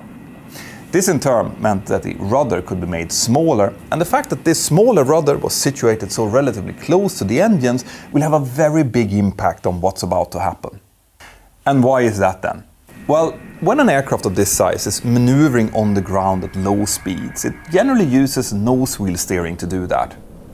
This is accomplished by the use of a separate tiller in the cockpit, but the nose wheel steering can also be accomplished to a smaller degree from the rudder pedal, so normally moves the rudder. This is important because during the takeoff roll, the pilots will be able to make small adjustments to the direction with the nose wheel steering until there is enough air flowing over the rudder so that it can be used for directional control. This happens when the rudder becomes aerodynamically effective, above approximately 80 knots or 150 kilometers per hour. So we have already talked about the fact that the engines are mounted on the back of the MD-80 rather than under the wings, and this comes with some advantages. Mainly that the whole aircraft could be made lower, making it easier for ground handlers to work on it and enabling a smaller and less heavy landing gear. It also made it quite a bit quieter inside the cabin and gave it a much lower risk for foreign object damage, FOD, since the engines were mounted further away from the ground. But it also came with some negatives, like the need to reinforce the back of the aircraft, which came with some weight penalties, and it also made it more complicated for engineers to work on the engines. On top of that, the T-tail made the aircraft more susceptible to something known as superstall, which is a very nasty aerodynamic situation that can happen if the aircraft stalls with a very high angle of attack, causing backwash from the wings to cancel out the effect of the elevators on the tail. Now, none of those things will play a role in this story, but something that will was another characteristics of its rear-mounted engines. You see, larger aircraft uses several ways to slow themselves down after landing or in case of rejected takeoff. They obviously have wheel brakes, which works very similar to the brakes of your car, equipped with anti-skid systems that senses wheel skids and reduces commanded brake pressure to always try and give optimum braking. Then there are the spoilers on the wings, which reduces or spoils the lift, forcing the weight onto the brakes and also adds aerodynamic drag. And then finally, we have the thrust reversers, which are constructed to redirect the thrust vector of the engines forward to achieve deceleration that way. On the MD-88, the reversers consist of two bucket doors, which are mounted on the back of the engine fairings. On the ground, when the pilot moves the thrust levers back into the idle position, that will unlock the two reverser handles, which can then be moved backwards up to 120 degrees. When that happens, the two bucket doors close behind the engines, redirecting the entire airflow into slightly forward angles. Now, these reversers are very effective and they work best at high speed, but even at a standstill, they're so powerful that they can actually be used to reverse the aircraft under its own power, something that looks really weird. But those of you with a keen eye might have already seen a small problem with this system. If you redirect massive amounts of air forward from the engines at the position they are mounted, that will pretty quickly start disturbing the air that is supposed to be flowing over the rudder. And at higher thrust reverse settings, this becomes such a large disturbance that it can render the rudder almost completely ineffective, an effect known as rudder blanking. This was quickly noticed during early flight testing, and already back in the 1980s, McDonnell Douglas issued flight test reports saying that this might happen and that it could cause issues with rudder directional authority. It was shown that below 108 knots, these effects were noticeable with a reverse thrust setting as low as 1.3 engine pressure ratio, or EPR, and below 146 knots if the reversers were increased to over 1.6 EPR. Because of this, the Delta Flight Crew Training Manual issued guidance to its pilots to aim for 1.3 EPR reverse thrust on slippery or contaminated runways, and never to exceed 1.6 EPR. Now, The problem here, of course, is that it's precisely on slippery and contaminated runways that pilots really need reverse thrust, since the brakes will be significantly less effective then. And monitoring the exact EPR values during those kind of conditions can also be really challenging. To deal with this, McDonnell Douglas had in 1996 sent out a service bulletin advising it to install a new type of reverser cam that would include a detent, which, when it was used, would reverse in an EPR around 1.3 to help the pilots out. But only a year later, they told everyone to remove this detent, since several operators had found that the different engine riggings could make it difficult to accurately reproduce the expected EPR at the detent. So now the pilots were again left up to their own devices to make sure that they looked after this, and all airlines operating the MD-80 had approved training programs explaining this issue and allowing the pilots to practice it, so it was well known by the crews. This brings us back to the Delta crew, which was now getting closer to Atlanta. The first flight was completed without any problems, and after the aircraft had landed and taxied into the gate, the crew received an updated briefing pack as their passengers were disembarking. They could now see that the weather had not improved. In fact, it looked like it was getting a bit worse, with moderate snow now forecasted all the way up until midday. The latest weather report that the captain received indicated a wind of 330 degrees at 12 knots, visibility of half a mile in moderate snow and mist, and with a cloud cover at 700 feet. He was also given a NOTAM issued at 04:45 in the morning about the runway condition, which stated that runways at LaGuardia were wet and that they had been sanded and treated with solid chemicals. But what he didn't know was that another NOTAM had been issued at 07:38, saying that the runways were now snow-covered with a thin layer of wet snow instead. Now, these type of NOTAMs, which in Europe are known as SNOTAMs, are supposed to be issued regularly for airports where winter conditions might have an impact. The idea is that they should be updated as soon as the runway condition changes, and even if there's no change, the time of the release should still be updated, so the pilots and airlines know that they're dealing with the latest information. This was something that it later would be found out that LaGuardia Airport was not doing correctly. Now, by their very nature, these reports have to be taken with a grain of salt, since they're only really valid at the time the report is written and might change within minutes if it's still snowing continuously. Therefore, pilots generally use them to calculate dispatch landing performance, and we all know that further updates will be needed before landing.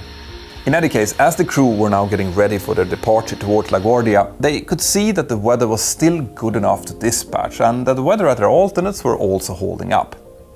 They calculated their dispatch landing performance, which included a 15% safety margin for a wet runway, and saw that they should be able to stop at 5,995 feet, which was about 1,000 feet shorter than the available runway length of 7,003 feet.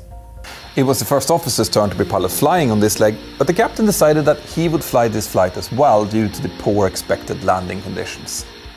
This shows that the crew was well aware of the threats here and that the captain had already mentally started to prepare for them. He had actually been based at LaGuardia a few years before and therefore had a lot of experience of flying in there even in winter ops. In any case, they decided to carry a bit of extra fuel so that they would be able to hold for some time if they needed it. The minimum fuel, according to the flight plan, was 26,000 pounds, but they decided to upload 3,600 pounds extra just to be on the safe side. Now, in previous videos that I've made about fuel emergencies, I've been asked why pilots don't just fill the aircraft up like we do with cars, and there are actually several good reasons for that. First of all, aircraft are very weight sensitive and in most cases wouldn't even be able to take off if all the tanks were filled up to the brim with normal passenger loads. I have actually only filled up the 737 completely once in my career, and that's when I delivered a new empty aircraft from Seattle to Dublin.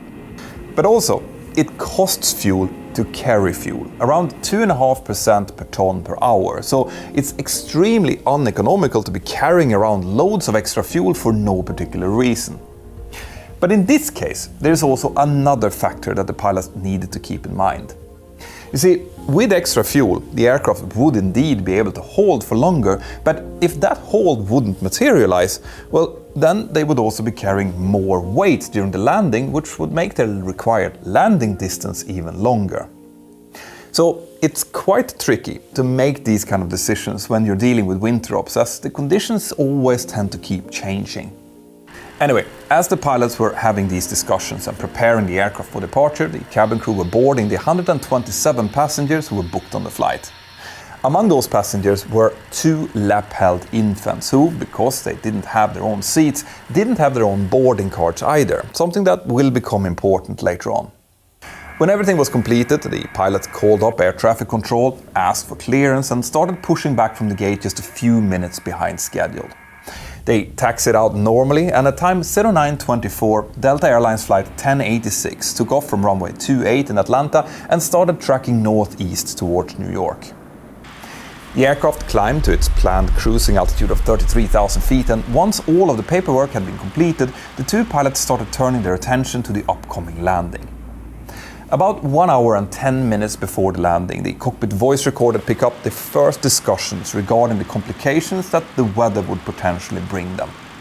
The first officer had started looking up the crosswind limitations and found that if the braking action on the runway was found to be medium to poor, the maximum crosswind allowed would be 10 knots, a value that they were already at with their latest weather reports. Now, braking action is the word that we use to describe how slippery the runway is, and it's divided into 6 different levels. Poor, medium to poor, medium, medium to good, good and dry. For each of these levels, there are performance tables in our manuals, which gives us the landing distance required based on wind, speed, weight and a few other factors. And when the pilots started looking into those tables, they quickly found that with the weight they were planning to arrive with, the runway would have to have a braking action of good or better in order for them to be able to land. If it turned out to be more slippery than that, well, then they wouldn't have enough margins to land and would have to divert to one of their alternates. Now, an interesting fact here is that the way that the braking action is calculated has changed over the last few decades. It used to be measured using a special vehicle or wagon that was driven over the runway surface with a measuring wheel lowered down onto it, which could brake and then spit out a numeric value of how slippery it was. This would then be transmitted to the air traffic control and then to arriving and departing aircraft. But the problem was that this tool had been found to be unreliable and not give data that would accurately describe how an aircraft brakes would actually perform. Because of that, this type of values had stopped being sent out to the pilots and was at this time only really used by the teams that were clearing the runway. So instead of these wagons, the FAA had suggested that some kind of device should be introduced that could accurately measure a landing aircraft's actual braking efficiency. But even though several such devices were in development, none had been officially approved. So this meant that what the pilots were actually left with was in many cases just a description of the runway conditions. Ice, wet snow or so on. And from that they would then have to assess the braking action or rely on pilot reports from other landing aircraft, which could be very subjective. Now, since it was obvious that the braking action on the runway was going to be critical for whether they would be able to land or not, the crew sent out 2 different requests for updates via their ACAR system. One request went to their dispatcher in LaGuardia, where they also informed him that they wouldn't be able to land if the braking action was below good. And the other one went to the ARTCC controller, but neither of them had any updates to give them. In the meantime, the snow had started to accumulate on the runways in LaGuardia, and at time 10:06, the runways were temporarily closed to allow for snow clearing equipment to come in and start clearing them up. The clearing team quickly realized that it was no point in continuing to sand and treat the runways with chemicals, since they would have to periodically brush it, and this would just remove any chemicals added. This meant that the runway state now quickly changed from the wet, treated state that had been reported earlier to covered with wet snow, less than 1/4 of an inch. As the aircraft was proceeding along the route, the captain made a quick PA to the passengers, and when he was done, he needed to get to a quick bathroom break. So he left the cockpit and was replaced by one of the cabin attendants, who started chatting a bit with the first officer. Now, whilst the captain was away, the air traffic controller called the flight up and told them that they were clear to descend when ready to cross an RNAV point called Ridgey at flight level 270. The first officer read this back, set it up on the mode control panel and then continued to chat with the flight attendant. But only 2 minutes later, the controller came back and told him to reduce the speed to a maximum of 250 knots over Ridgey, since there was now a chance that they would need to take up a hold later on. This was the first time that anyone had mentioned the possibility of a hold to the crew, and the reason for the hold was explained as the runway now being closed at LaGuardia for snow clearing. When the captain came back, the first officer briefed him about the descent clearance and the possibility that they might hold, and this annoyed the captain quite a bit, since the dispatcher had not mentioned anything about the runway being closed in his ACARS message. They started their descent as planned when they reached the top of the descent point, and it's likely that this news about the sudden runway closure just further strengthened the captain's apprehension about the landing ahead of him. And it was not getting any better. The air traffic controller soon came back and cleared the aircraft to enter a holding over a VOR called Robbinsville and to await further instructions there. They proceeded towards the hold according to their flight plan, and the controller soon came back and asked the crew if they could accept an ILS approach into runway 13. The crew responded that this depended on the runway condition and the weather, but the controller just repeated his question, which confused the crew quite a bit. They said that they could certainly fly the approach, but the landing would depend on the braking action, which they had not been able to get from any source so far. The controller then said that he would come back with information when he received it, and then cleared them to descend down to flight level 200. Ahead of them in the hold, they now had several aircraft who were already running low on fuel. This prompted the crew to start reviewing their own fuel situation and decide on the minimum fuel that they could accept before diverting, all handled like the professionals and experienced pilots they were. The first officer listened in on the 80s and received information Quebec, which was recorded at 10:51. This information reported the runway to be covered with 1/4 of an inch of wet snow, but that all surfaces were wet and treated with sand and de-iced with solid chemicals. Now, according to the Delta Winthrop's manual, a wet runway did per definition provide good braking action, and based on that, the crew expected to see a black top runway with only patches of snow and ice on it. But as we discussed before, the clearing team had actually already stopped treating the runway with chemicals at this point, but this had not been updated on the 80s. The surface wind was reported as 030 degrees at 11 knots, meaning an almost straight crosswind, and the visibility was marginal, with the RVR just above the minimum for them to start the approach. The aircraft eventually reached the Robbinsville VOR, where they entered the hold, and then continued to get descent clearances whilst they were in there. The pilots were listening in on the radio traffic, and soon one of the aircraft who had landed ahead of them reported that they had experienced poor braking action during the landing roll. This message was relayed via LaGuardia Tower up to the area controller, who transmitted it out onto the frequency, and when the captain heard this, he said, "We can't land with poor." The controller then asked the aircraft ahead of them in the queue, another MD-80 and a CRJ, if they could accept poor braking action for landing, and they both responded negative. But as this was going on, an Airbus A319 was just about to touch down on runway 13. So, as the aircraft in the hold were now getting ready to divert, the controller soon came back and said that another aircraft had just landed and reported braking action as good. Now, these kind of things make decision-making very difficult for pilots. Because pilot reports are, like I mentioned before, subjective in nature, and when you're about to land a 50-ton aircraft at around 300 km per hour, you really don't want a subjective assessment of how well your braking will work. Especially not on an airport like LaGuardia, who has the ice-cold water of Flushing Bay located just beyond the runway end. The controller asked the other aircraft if they were happy to continue, and they all responded that they were, as long as the braking action was still good. The captain meanwhile discussed with his first officer who had reported good braking action, showing that he was well aware of the subjective nature of the report. The first officer responded that it was the Delta flight, and the captain was soon further calmed down when a second aircraft, the CRJ, also landed and reported the same thing. Soon after this, the area controller told the crew to leave the hold and started providing vectors towards final approach. At time 10:58 and 41 seconds, they received the final turn, a clearance to descend to 3,000 feet, and from that altitude they were cleared for the ILS approach runway 13. The crew configured the aircraft according to their procedures, and as soon as they had established themselves on the approach, they were instructed to contact LaGuardia Tower and also informed that the landing RVR was now between 4,000 and 6,000 feet. The first officer read this back, and as he changed the frequency over, there was no update to the braking action.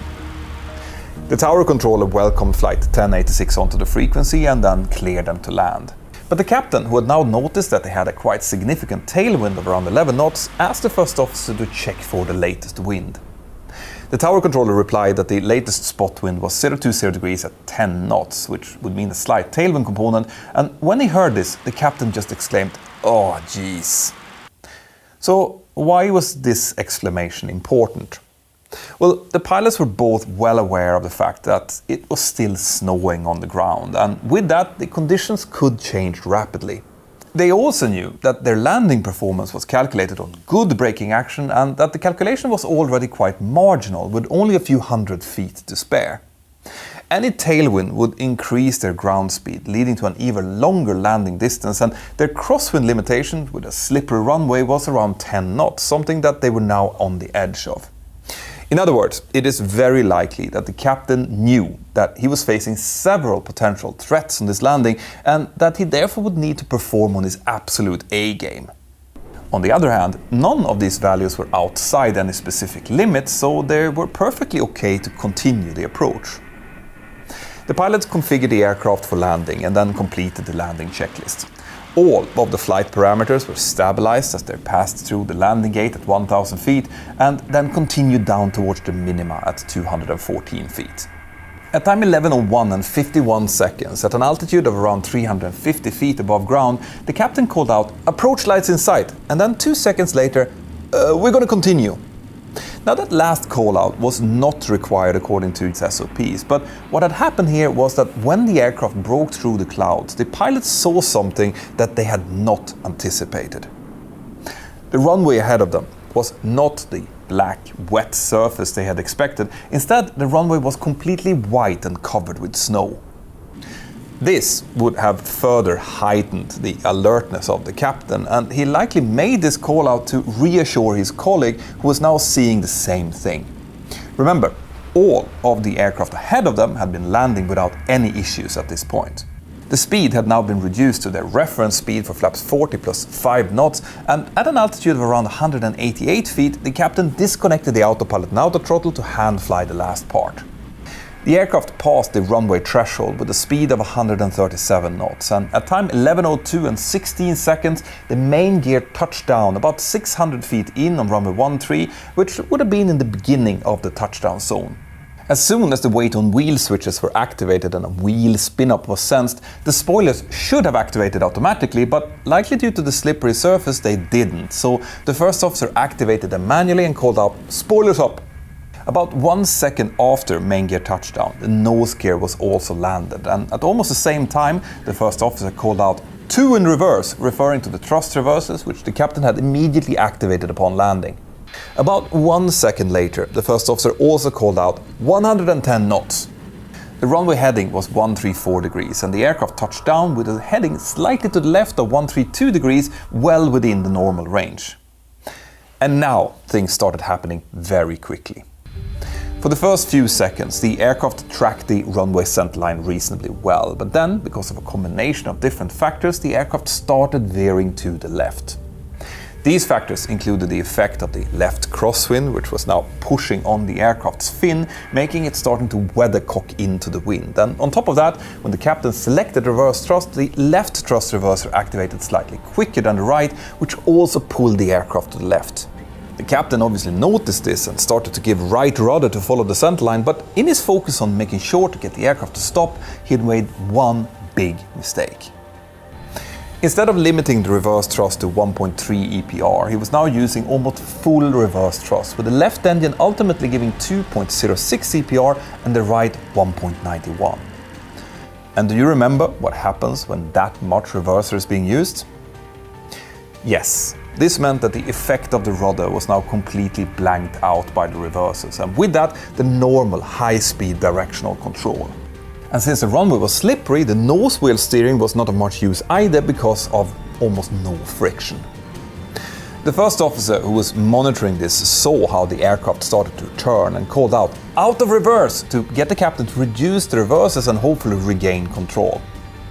But the captain, who was now suddenly dealing with both trying to get the aircraft to stop and regaining directional control, did not seem to hear him. 1.5 seconds later, the first officer again made a call out, louder this time, saying, "Come out of reverse." And at that point, the captain reacted. So 7 seconds after touchdown, the reversers were now reduced back to idle. Now the captain was doing everything he could, including deselecting the auto brake and applying max differential braking, while pushing as much right rudder as he could to get the aircraft back under control. And this actually started to work, but it was sadly too late. 6 seconds after the landing, the aircraft's heading had already veered quite sharply to the left, as much as 20 degrees away from the runway direction. The captain managed to decrease this with about 10 degrees, but the aircraft still departed the runway about 3,200 feet into the landing wall and then continued careening out onto the snow-filled flat area next to it. The left wing soon crashed into the retaining wall, separating the airport from the cold waters of Flushing Bay outside, and as it did so, the fuel tank inside the wing ruptured and fuel started gushing out. The first officer now reached over and turned off both engines to try and stop them from creating any more thrust that could push the aircraft further towards and possibly even into the water. This shut down the electrical power to the cockpit voice recorder, so the last thing recorded was the scraping noise of the left wing tearing against the retaining wall. But the aircraft still kept moving, and finally, at time 11:03, the nose of the aircraft broke through a fence on top of the retaining wall, and the pilot could see how their cockpit went sliding out over the freezing black water below. And then finally, they stopped, with the cockpit and the nose wheel hanging over the edge of the bay, and with the rest of the aircraft hinged on the retaining wall just behind the cockpit. But this was still far from the end of this story. In a situation where the aircraft is facing immediate danger, a general rule is that the cabin crew can initiate an evacuation by themselves if nothing is heard from the cockpit and a clearly dangerous situation can be identified. But in this case, the aircraft was still upright. There was no fire or obvious immediate danger that they could see, and they were not in the water, so they held off awaiting commands from the captain. The problem, though, was that the accident had damaged the aircraft batteries, and as a consequence, also the intercom and PA system. The first officer tried to start the APU to generate power again, but since the batteries didn't work, this wasn't possible. As this was happening, the tower controller had lost visual contact with the aircraft due to the moderate snowfall and had therefore not seen the accident happening. He tried to contact the aircraft several times, but assumed that they had just switched over to the ground frequency without telling him, so he instead focused on the next landing aircraft, which was a couple of miles out on final. This meant that the accident went by completely unnoticed for the first few minutes, with landing traffic continuing down towards the accident site. But fortunately, one snow-clearing vehicle had seen the aircraft veer off the runway. He radioed what he had seen into his supervisor, who contacted the tower, advising the controller that the runway was now closed, but the full severity of the problem was not clearly communicated. The controller told the approaching aircraft to go around and then asked the clearing team leader to please repeat the reason for the closure of the runway, as he thought it might be due to the snowfall. It wasn't until time 11:06 and 25 seconds, 4.5 minutes after the accident, that the controller fully understood the gravity of the situation and activated the Emergency Alert Notification System, EANS, which got the rescue work going. The captain, meanwhile, had opened the cockpit door and told the purser to assess the emergency exits, but this was made harder by the fact that the purser couldn't communicate with the cabin crew in the back of the aircraft. The captain gave the purser a loudhailer to use for crowd control, since the PA system obviously wasn't working, but this turned out to be quite ineffective, as loudhailers are really only good for short, clear commands and not for information or two-way communication. I have actually tried this myself in a situation where my PA system broke down, and I can absolutely confirm that it's almost impossible to communicate anything constructive using a loudhailer inside of an aircraft cabin. Anyway, the first officer, who had now also realized that they couldn't communicate with the tower, took up his mobile phone and called the company dispatcher, who could then connect him directly to the tower controller. Because of that smart move, he could relay all of the important information about passenger numbers and fuel on board to the rescue workers who were now searching for them. But do you remember that there were 2 lap-held infants traveling with their parents on this flight? Well, these 2 were not on the load sheet since they lacked boarding cards, so when the first officer reported 125 passengers on board, there were actually 127, something that was only noticed hours later. Inside the aircraft, the purser had moved back into the cabin to check on a potentially injured passenger, leaving the 2 front emergency exits unattended, which is a potentially dangerous situation if a quick evacuation would be needed. When she got back though, she told the captain that the 2 front doors were likely unusable since they were hanging over the water, but that the overwing and the aft door seemed okay. At this time, almost 6 minutes after the accident, the firefighters had also finally located the aircraft, and one of them came up under the first officer's window and banged on the body to get the pilot's attention. He told them that the left wing was leaking fuel and asked them to please initiate an evacuation, which the captain now also did. The right overwing exit and the tail cone exit were used for the evacuation, and the whole thing took almost 6 minutes to complete, partially because the passengers were told to leave their things, but to still use their coats and hats since it was cold outside. When all passengers had finally evacuated, 17 minutes had elapsed since the aircraft had come to a stop, and as a reference here, the evacuation requirements for any commercial aircraft is 90 seconds. But of course, the most important thing in this whole story was that no one was seriously injured. The investigation into this accident led to several recommendations, including better training for flight and cabin crew when it came to decision-makings around evacuations, but also how to deal with communication if the internal system would break down. It was also found that more needed to be done, obviously, to give pilots better access to reliable landing data before landing on contaminated runways. And today, we all use something known as a TALPA matrix, which gives conservative assessments of the braking action based on runway state, precipitation, and temperatures. And finally, the investigators also called on Boeing and all MD-80 operators to come up with better practices for avoiding higher reverse EPR settings during landings on slippery runways.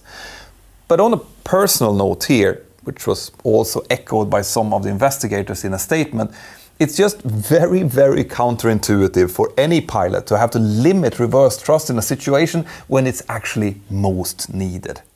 Now, you can find all of the recommendations from this accident in a link to my website that you can find here in the video description, and there you can also find links to my sponsor and other super interesting things, so I hope that you check it out.